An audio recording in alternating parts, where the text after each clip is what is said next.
Existe um mecanismo silencioso operando dentro da mente humana que molda a forma como enxergamos o mundo, como interpretamos as pessoas e como reagimos às atitudes alheias, e esse mecanismo foi profundamente estudado por Carl Jung, que o chamou de projeção psicológica. A ideia central é simples, mas suas implicações são desconcertantes. Aquilo que mais nos incomoda nos outros, muitas vezes, não pertence a eles, mas a nós mesmos.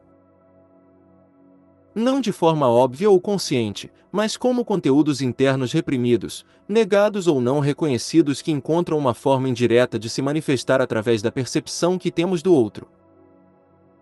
Quando uma característica em alguém desperta uma reação emocional intensa, seja irritação, desprezo ou até uma admiração exagerada, não estamos apenas reagindo ao que está diante de nós, estamos, na verdade, entrando em contato com partes ocultas da nossa própria psique.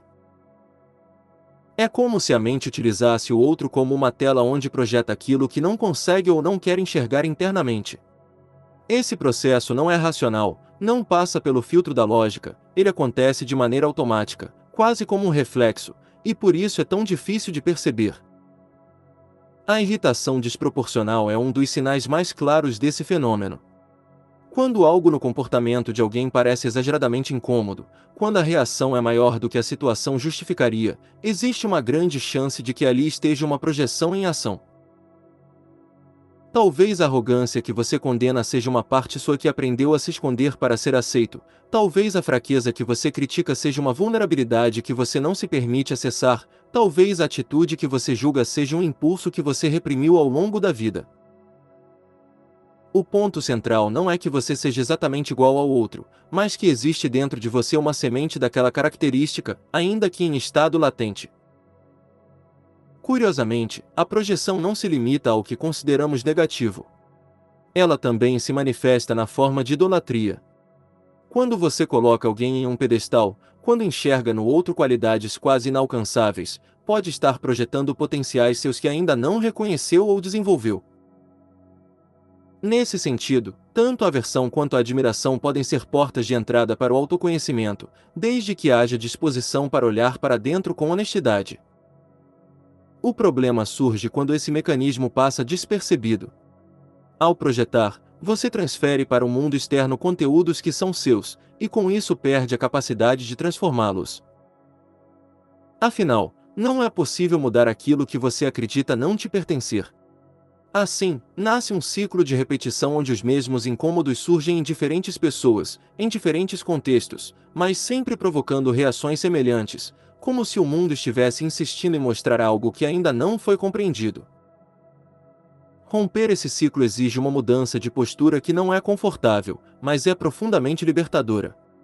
Em vez de reagir automaticamente, culpar ou julgar, é necessário pausar internamente e questionar a própria reação. Perguntar a si mesmo por que aquilo gerou tanto incômodo, o que exatamente está sendo refletido ali e de que forma isso pode existir dentro de você, mesmo que de maneira sutil. Esse movimento desloca o foco do externo para o interno, transformando cada conflito em uma oportunidade de investigação pessoal. Isso não significa aceitar comportamentos prejudiciais ou abrir mão de limites, mas sim compreender que a intensidade da sua reação carrega uma mensagem sobre você. O outro pode, de fato, ter atitudes problemáticas, mas o impacto emocional que isso gera em você revela algo que vai além da situação em si. É nesse ponto que o mundo deixa de ser apenas um cenário de interação e passa a funcionar como um espelho simbólico da sua própria estrutura interna. Com o tempo, à medida que esse olhar se aprofunda, algo começa a mudar. As reações perdem intensidade, os julgamentos se tornam mais conscientes e aquilo que antes provocava desconforto passa a ser compreendido com mais clareza. Esse processo não elimina os conflitos externos, mas altera completamente a forma como você se relaciona com eles. Em vez de se perder na superfície das situações, você passa a acessar as camadas mais profundas da própria experiência. No fim, a projeção psicológica revela uma verdade desconcertante e ao mesmo tempo poderosa. O mundo que você enxerga não é apenas um reflexo da realidade objetiva, mas também um reflexo daquilo que existe dentro de você. E quanto mais você se dispõe a reconhecer isso, menos o mundo te domina e mais ele se torna uma ferramenta de autoconhecimento.